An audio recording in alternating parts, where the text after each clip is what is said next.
그리스도인이라는 말과 고난이라는 말, 이 두 단어는 참 떼려야 뗄 수 없는 밀접한 관계라는 것을 이 자리에 계신 여러분들은 모두 공감하실 것입니다. 우리 인생들은 가능하면 고난을 멀리 하고 싶어 하지만 현실은 그렇지 못합니다. 한 사람이 그리스도인이 된 그 순간부터 고난은 여러 가지 모양으로 찾아오기 시작합니다. 우리 주님은 이 사실을 이미 제자들에게 유언처럼 말씀하셨습니다. 세상에서는 너희가 환난을 당하나 담대하라, 내가 세상을 이기었노라 고 말입니다. 사도 바울이 바로 그런 사람이었습니다. 그리스도인이 되기 전에는 유대사회에서 잘 나가던 바리새인이요, 조금도 꿀릴 것이 없는 종교 지도자였습니다. 그런데 예수 믿는 자들을 기세 좋게 잡으러 가던 그에게 주님이 찾아오셨습니다. 살기 등등하던 그의 모습 어느새 사라지고 사람의 시력으로는 감당할 수 없는 빛으로 찾아오신 주님 앞에 그는 엎드러졌습니다. 주님께 굴복할 수밖에 없었던 그는 그 길로 그리스도인이 되었습니다. 그리스도인이 된 직후부터 그의 삶은 고난으로 물들기 시작했습니다. 바울이 그리스도인이 된 지 며칠 되지 않아서 유대인들이 사울 죽이기를 공모했다고 사도행전 9장 23절이 기록하고 있습니다. 믿기 전에는 그렇지 않았는데 믿은 직후로 고난의 삶이 시작된 것입니다. 오늘 함께 보실 하나님의 말씀은 바울 자신이 경험한 수많은 고난 중에 깨달은 하나님 은혜를 간증하는 내용입니다. 바울의 경험에 의하면 고난은 힘든 것이었지만 참으로 유익한 것이었습니다. 그 유익을 크게 두 가지로 정리해 보고자 합니다. 첫 번째 유익은 그리스도인의 고난에는 하나님의 위로가 따른다는 것입니다. 다 함께 고린도후서 1장 3절에서 7절 말씀을 읽겠습니다. 시작. 찬송하리로다. 우리 주 예수 그리스도의 하나님이시오 자비의 아버지시오 모든 위로의 하나님이시며 우리의 모든 환난 중에서 우리를 위로하사 우리로 하여금 하나님께 받는 위로로서 모든 환난 중에 있는 자들을 능히 위로하게 하시는 이시로다. 그리스도의 고난이 우리에게 넘친 것 같이 우리의 위로도 그리스도로 말미암아 넘치는도다. 우리가 환난 받는 것도 너희의 위로와 구원을 위함이요 혹 위로받는 것도 너희의 위로를 위함이니 이 위로가 너희 속에 역사하여 우리가 받는 것 같은 고난을 너희도 견디게 하느니라. 너희를 위한 우리의 소망이 견고함은 너희가 고난에 참여하는 자가 된 것 같이 위로에도 그러할 줄을 알미라. 아멘. 바울은 먼저 주 예수 그리스도의 하나님, 자비의 아버지, 모든 위로의 하나님을 찬송하고 있습니다.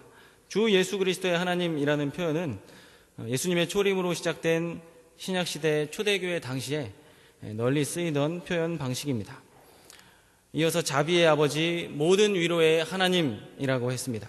이 자비로우신 성품과 각종 위로의 근원이 바로 하나님이심을 밝히고 있는 것입니다.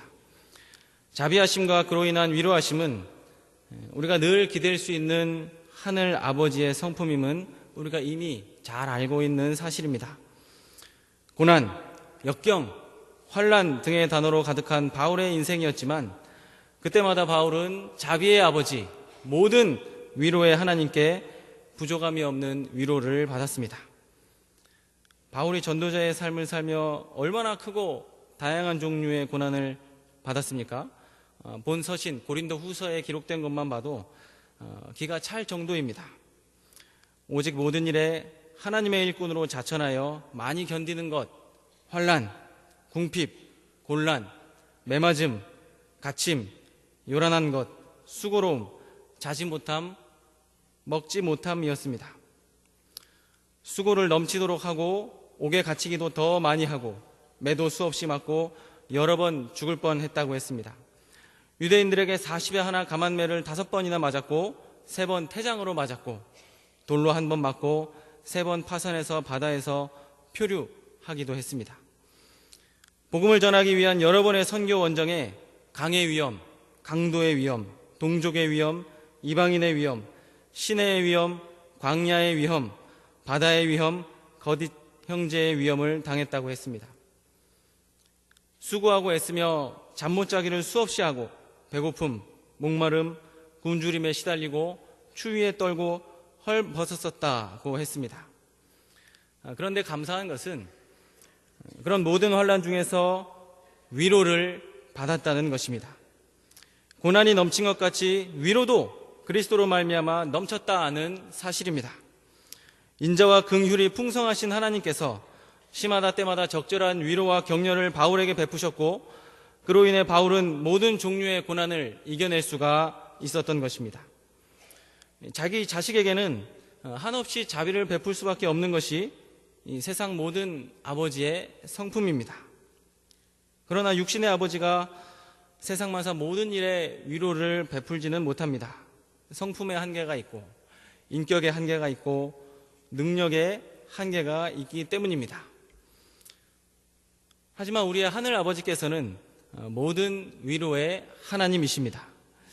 어떤 종류의 고난이 닥쳐와도 그에 맞는 가장 적절한 위로를 베푸실 수 있는 분, 바로 하나님이십니다.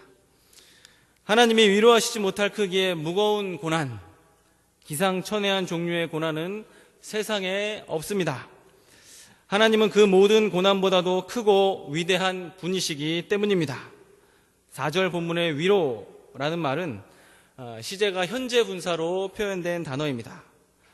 모든 환난 중에 베푸시는 하나님의 위로는 현재형이요, 따라서 계속적임을 의미합니다.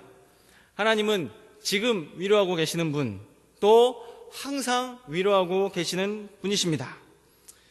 때문에 늘 그 자리에서 하나님께 구하고 엎드리면 그에 맞는 위로가 하나님께로부터 밀려오는 것입니다. 바울이 말한 고난에 대해서 우리가 주목해야 할 표현이 하나 있습니다. 그것은 수식어가 붙은 표현, 그리스도의 고난입니다. 우리 주님이 이 땅에 내려오셔서 복음 전하기 위해 당하신 고난, 죄인 구원을 위해서 자기 목숨을 십자가에서 내어주신 고난, 즉 자기 피로 값주고 세우신 교회를 위한 고난이 오늘 우리가 함께 생각하는 고난입니다. 인생살이에 여러 가지 이유로 고난이 찾아오지만 오늘 우리가 생각하는 고난은 모든 일상적인 고난보다 한 차원 높은 우리 주님을 위해서 당하는 고난, 교회를 위해서 우리가 날마다 짊어져야 하는 고난을 의미하는 것입니다.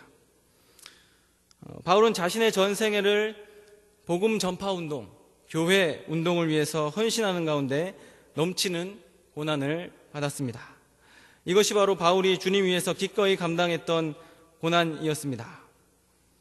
내가 이제 너희를 위하여 받는 괴로움을 기뻐하고 그리스도의 남은 고난을 그의 몸된 교회를 위하여 내 육체에 채우노라. 바울의 가슴은 이 세계 속에 흩어진 선교지 교회와 모든 성도들을 위해서 날마다 뛰고 있었습니다. 이방인의 사도로 선택받은 바울에게 하나님이 주신 가슴은 날마다 이들을 품고 울게 만들었습니다. 이 외의 일은 고사하고 오히려 날마다 내 속에 눌리는 일이 있으니 곧 모든 교회를 위하여 염려하는 것이라. 본인이 세계 각지에 뿌린 복음의 씨앗과 열매들에 대한 눌림 때문에 바울은 단 하루도 두 다리 뻗고 마음 편히 잘 수가 없었습니다. 하지만 이들을 위해서 눌리는 마음으로 기도하며 밤을 지새워 간구할 때마다 하나님은 형언할 수 없는 모든 종류의 위로로 바울의 마음을 어루만져 주셨던 것입니다. 이것이 바로 넘치는 고난보다 더 넘치는 더 풍성한 위로였던 것입니다. 지난 연말에 우리 경향은 광야 생활의 마지막 고난을 통과하였습니다. 하나님이 지금까지 인도하신 걸음이었기에 마지막 고난의 여정에 따르는 위로도 풍성하였습니다. 하나님께서 우리에게 주신 위로는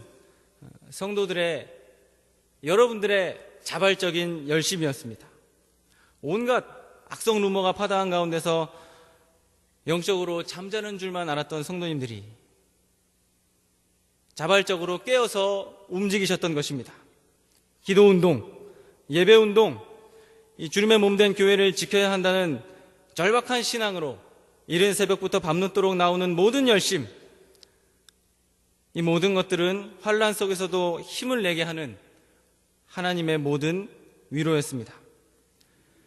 그 중에서도 소위 이 밴드 운동은 참으로 기념할 만한 것이었습니다. 밴드입니다. 죄송합니다. 교회를 섬기는 성도들, 참 이름도 시기적절하게 잘 지었습니다. 우리는 궁극적으로 하나님을 섬기는 성도들이긴 하지만 교회를 무시한 채 하나님을 섬긴다는 것은 어불성설이기 때문입니다. 이 밴드를 통해 알지 못하던 성도들까지도 서로를 격려하고 교회에서 잘 드러나지 않았던 분들까지 서로 격려하면서 각자의 신앙에 불을 붙이고 이 영적인 끈끈함을, 우리가 성도가 많으니까 서로 잘 모르고 끈이 약한 줄 알았는데 이런 위기의 상황을 통해서 영적인 끈끈함을 확인할 수가 있었던 것입니다. 교회 역사상 이렇게 큰 위기 가운데서 누군가의 지시도 없이 스마트폰의 일개 이 커뮤니티를 통해서 자발적인 신앙의 운동이 일어나고 그로 인해 교회가 영적으로 굳게 서게 된 사례는 아마 처음일 것입니다. 할렐루야. 한 사람에 대한 위로는 또 다른 사람에 대한 위로를 낳습니다. 이것이 바로 성도들을 위로하시는 주님의 깊고 오묘한 섭리입니다. 본문 4절 말씀에 우리의 모든 환난 중에서 우리를 위로하사 우리로 하여금 하나님께 받는 위로로서 모든 환난 중에 있는 자들을 능히 위로하게 하시는 이시로다 라고 했습니다. 환난 중에 위로를 받은 사람은 같은 종류의 환난을 받는 사람들을 위로할 수가 있습니다. 환난당하는 신자에게는 과거의 동료 신자가 같은 경험을 하고 그 어려움을 통과했다는 사실 그 자체만으로도 큰 위로가 되는 것입니다. 본문 6절에 우리가 환난받는 것도 너희의 위로와 구원을 위함이요 혹 위로받는 것도 너희의 위로를 위함이니 이 위로가 너희 속에 역사하여 우리가 받는 것 같은 고난을 너희도 견디게 하느니라고 했습니다. 이 바울과 함께 했던 복음 사역자들은 성도들의 구원과 영적 유익을 위해서 환난을 마땅히 감수하였습니다. 그 가운데 받는 위로 역시 이들의 영적인 유익을 위해서 함께 나누었습니다. 당시의 유대인과 이교도들에게 가만히 들어온 거짓 교사들 때문에, 내적 분열 때문에 참 안팎으로 고통당하던 이 고린도의 성도들이 이들의 이러한 헌신 때문에 위로를 받고 모든 고난을 견뎌낼 수가 있게 된 것입니다. 이 사실을 보면 믿음 생활의 모범이 되는 사람, 충성된 사역자들에게도 고난은 예외가 없습니다. 왜 그렇습니까? 앞선 자에게 뒤 따라오는 자들을 위로하는 사명을 하나님이 주셨기 때문입니다. 강한 자들에게 약한 자들을 품고 위로해야 할 사명을 주셨기 때문입니다. 하나님은 고난당한 한 성도를 위로해 주시지만 그에게서 위로받아야 할 또 다른 성도를 위해서도 그 사람을 위로하시기 때문입니다. 주님을 위한 고난에는 주님 주시는 위로가 따라옵니다. 당하는 고난의 크기보다 받는 위로의 크기가 더 큽니다. 그런 가운데 성도는 살아계신 하나님을 더 깊이 알아갑니다. 고난당한 이들을 위로할 수 있는 성숙한 그리스도인이 되어갑니다. 이 사실을 기억하시면서 주님의 몸된 교회를 위한 그리스도의 남은 고난에 기꺼이 동참하시기를 바랍니다. 고난 속에서 우리 주님이 주시는 모든 위로를 받아 누리시기를 바랍니다. 그런 신앙의 여정 속에서 하나님을 더 많이 체험하고 동역자들을 넉넉히 위로할 수 있는 성숙한 그리스도인이 다 되시기를 축원합니다. 두 번째로, 그리스도인의 고난은 하나님만 의지하는 법을 가르쳐주는 연단의 과정이라는 것입니다. 다 함께 본문 1장 8절에서 9절을 읽겠습니다. 시작. 형제들아, 우리가 아시아에서 당한 환난을 너희가 알지 못하기를 원치 아니하노니 힘에 지나도록 심한 고생을 받아 살 소망까지 끊어지고 우리 마음에 사형 선고를 받은 줄 알았으니 이는 우리로 자기를 의뢰하지 말고 오직 죽은 자를 다시 살리시는 하나님만 의뢰하게 하심이라. 바울과 그의 동역자들은 아시아에서 환난을 당했다고 했습니다. 이 환난이 구체적으로 무엇이었는지는 알기가 어렵습니다. 다만 그것이 힘에 지나도록 심한 고생이었다고 했으니 이 바울 일행이 감당할 수 있는 능력 밖의 일이었다는 것은 분명합니다. 심한 고생이라는 표현은 무거운 짐이 사람을 내리누르는 상태, 짓눌려서 더 이상 버티고 서 있을 수 없는 상태로 묘사할 수가 있습니다. 살 소망까지 끊어지고 마음의 사형 선고를 받은 줄 알았다고 했습니다. 그야말로 포기 상태, 이제는 더 이상 희망이 없는 상태. 최선을 다해서 복음을 전하려 했지만 전도자로서의 삶, 사도로서의 삶도 이제는 끝이구나, 주님 위해 수고하는 삶도 여기까지구나 라는 절망적인 상황에 처했던 것입니다. 그런데 바울은 도무지 살 길이 없어 보이던 이 고난을 통해서 선하신 하나님의 섭리를 깨달았습니다. 자기를 의뢰하지 말고 오직 죽은 자를 다시 살리시는 하나님만 의뢰하게 하심이라.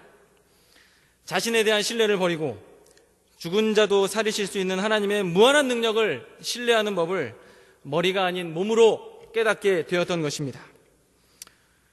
바울이 이 환난을 통과하며 얻은 교훈은 두 가지로 정리할 수 있습니다. 하나는 자신에 대한 신뢰를 버리는 것이고, 다른 하나는 죽은 자도 다시 살리시는 하나님만 신뢰하는 것입니다. 양자는 본질적으로 이 독특한 택일 관계에 있습니다. 자신에 대한 신뢰를 버려야 하나님만 신뢰할 수 있습니다. 자신에 대한 신뢰를 버리지 못하면 하나님만 신뢰하는 것은 근본적으로 불가능한 것입니다. 그리스도인의 고질적인 악습 중에 하나가 바로 자기를 의지하는 것, 사람을 의지하는 것입니다. 우리는 웬만한 어려움 가지고는 하나님께 굴복하지 않습니다. 먼저 자신의 생각과 판단으로 움직이고 봅니다. 하나님을 의지하는 척하면서도 실은 이 똑똑한 자신의 이성으로 당면한 문제를 극복하려는 경우가 대부분입니다. 이렇듯 목이 곧고 굳은 마음, 감당하기 어려운 재앙을 만났을 때도 먼저 주님 앞에 엎드리지 못하게 합니다. 걱정하고 고민하고 이성과 논리로 답을 찾으려고 하고 또 사람의 노력이 앞서게 하는 것입니다. 성도 여러분, 고난의 때는 자신을 버리고 하나님을 찾을 때입니다. 자신을 포기하고 하나님만 의지해야 하는 때입니다. 생각과 행동을 취하기에 앞서 먼저 하나님께 엎드리고 먼저 하나님께 구하고 먼저 하나님께 매달려야 하는 것입니다. 이제 죽었다는 생각이 들었을 때 할 수 있는 것이 무엇이겠습니까? 하나님, 살려주십시오. 하나님, 구원해 주십시오. 도와주십시오. 라는 기도뿐입니다. 하나님만 의지하는 것입니다. 평시에 웬만한 고통에는 우리가 좀처럼 매달리지 않으니까 하나님이 하나님만 매달리는 신앙을 가르쳐 주시기 위해서 우리를 고난으로 몰아 넣으시는 것입니다. 전능하신 하나님만 의지하는 법을 배우게 하시려고 우리를 고난으로 이끄시는 것입니다. 죽을 것 같은 절망적인 상황이 돼서야 비로소 하나님만 의지하게 되고, 그에 따른 하나님의 도우심을 체험할 때 비로소 하나님의 능력을 신뢰하게 되기 때문입니다. 이런 믿음을 가르쳐주기 위해서 하나님은 바울에게 살 소망까지 끊어질 정도의 극심한 고난을 주셨던 것입니다. 다니엘의 세 친구는 이런 믿음에 있어서는 선구자였습니다. 사드락, 메삭, 아벳느고, 우상에게 절할지, 절하고 살지, 아니면 풀무불에 타 죽을지를 선택해야 되는 절체절명의 신앙적인 위기, 살 소망이 없는 고난에 처했습니다. 죽은 자를 다시 살리시는 하나님을 의지하는 믿음이 없이는 이런 신앙의 위기를 돌파할 수가 없었습니다. 이들은 자신을 포기하고 하나님만 의지했습니다. 자신들의 지혜와 노력으로 위기를 극복하려 하지 않았습니다. 그랬다면 아마 타협을 했을 것입니다. 절하고 목숨을 건졌겠죠. 이들은 하나님만 의지하는 신앙 고백으로 죽은 자도 다시 살리시는, 죽을 자도 다시 살리시는 하나님의 역사를 맛볼 수가 있었습니다. 왕이여, 우리가 섬기는 하나님이 우리를 극렬히 타는 풀무불 가운데서 능히 건져내시겠고 왕의 손에서도 건져내시리이다. 전능하신 하나님만 믿고 행한 그대로 이들은 불무불 속에서도 건지시는 생명의 주인이신 하나님을 체험하였습니다. 느부갓네살이 극렬히 타는 풀무하고 가까이 가서 불러 가로되 지극히 높으신 하나님의 종 사드락 메삭 아벳느고야 나와서 이리로 오라 하매 사드락과 메삭과 아벳느고가 불 가운데서 나온지라. 지난 한 해는 심한 고난을 받아서 살 소망이 끊어진 상태가 어떤 것인지 우리가 영적으로 공감할 수 있는 시간이었습니다. 이 40주년이 되는 역사적인 해에 사단은 참으로 교회를 시기 질투하였습니다. 불만과 분쟁을 일으켜 교회를 시험하였습니다. 소망이 보이지가 않았습니다. 얼마나 두려웠든지 연말에는 참 다음 주일이 오지 않았으면 좋겠다는 생각도 해보았습니다. 그러나 하나님은 이 위기를 하나님만 의지하게 하는 연단의 기회로 선용하셨습니다. 예배에 대한 위기가 최고조에 달했던 어느 토요일, 우리는 사람의 힘으로는 감당하기 어려운 고난을 직시하고 새벽부터 주님의 몸된 교회로 모였습니다. 이런 시험에는 별 다른 수가 없었습니다. 능하신 하나님만을 붙잡았습니다. 품에 안은 어린 자녀들까지 600명이 넘는 우리 경영의 성도님들이 올려드린 기도의 열심을 하나님이 다 들으셨습니다. 모두가 초조한 마음으로 예배하러 나왔던 다음 날, 하나님은 아침부터 저녁까지 모든 이들의 마음을 주장하셔서 예배의 자유를 지켜주셨던 것입니다. 하나님은 신자의 삶 속에 여러 가지 모양으로 찾아오시는데요, 특별히 견디기 힘든 고난을 통해서도 찾아오십니다. 그러한 고난이 닥쳤을 때 가장 먼저 떠올려야 할 것, 하나님이 한 수 가르쳐 주시는 때구나. 그러니 나 자신을 버리고 하나님만 의지해야 할 때구나. 전능하신 하나님을 체험할 좋은 기회구나.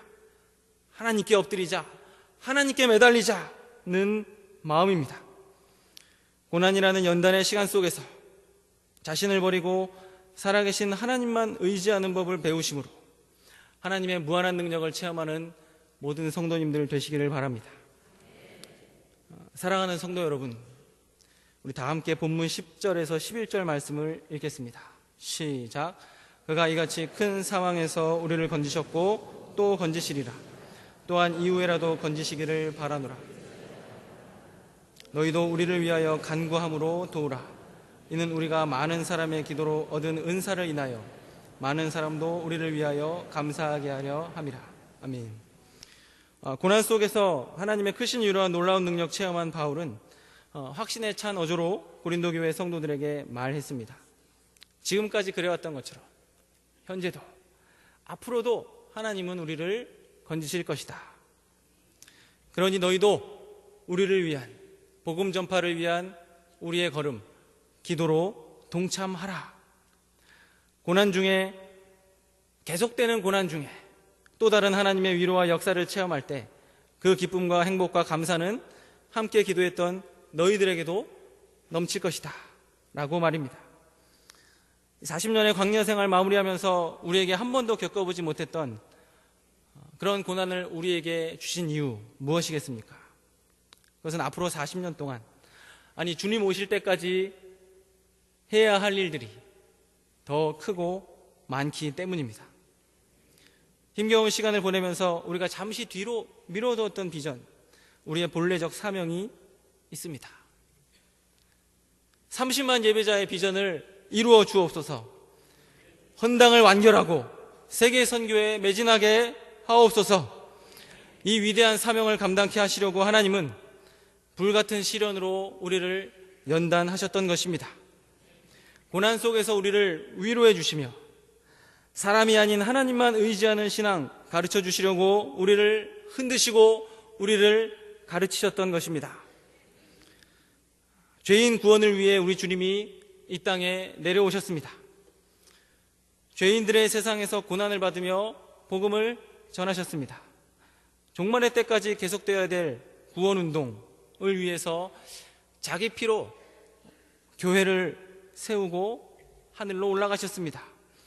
그 주님의 구원운동을 이어받은 믿음의 선배 바울, 또 사도들이 그리스도의 남은 고난에 동참하는 교회운동을 펼쳤습니다. 그 가운데 하나님의 위로와 역사를 넘치도록 체험하였습니다. 택자 구원이 완성되어 주님 오실 때가 머지않았음을 공감하는 현재, 교회 운동도 끝을 바라보고 있는 오늘날 이 사명은 우리의 몫입니다. 힘에 지나도록 봉사하고 수고해서 돈을 벌고 주님의 일을 위해서 헌금해야 될 이유, 교회 운동을 위해 생애 최고, 생애 전부를 드려야 할 이유, 이것으로 충분한 것입니다. 사도의 확신에 찬 권면과 같이 이 사명을 위해서 함께 기도해 주시기 바랍니다. 이 경양 공동체로서 함께 기도하고 함께 고난을 감당하며 함께 풍성한 감사 제목을 누리시기 바랍니다. 이것이 2014년에 경양의 성도들이 누려야 할 참된 행복입니다. 오늘 설교 마치고 찬송을 바꿔서 경양교회 노래를 한번 부르려고 하는데요. 조국강산 복음화는 경양에서 경양으로, 세계 인류 복음화는 경양에서 땅끝까지, 주를 위한 고난에 동참하는 가운데 주님의 풍성한 위로와 하나님의 능력을 체험하며 장차받을 영광에도 빠짐없이 동참하는 모든 성도님들, 특별히 오늘 헌신하시는 95에서 97 여전도 회원들 되시기를 우리 주님 이름으로 축원합니다.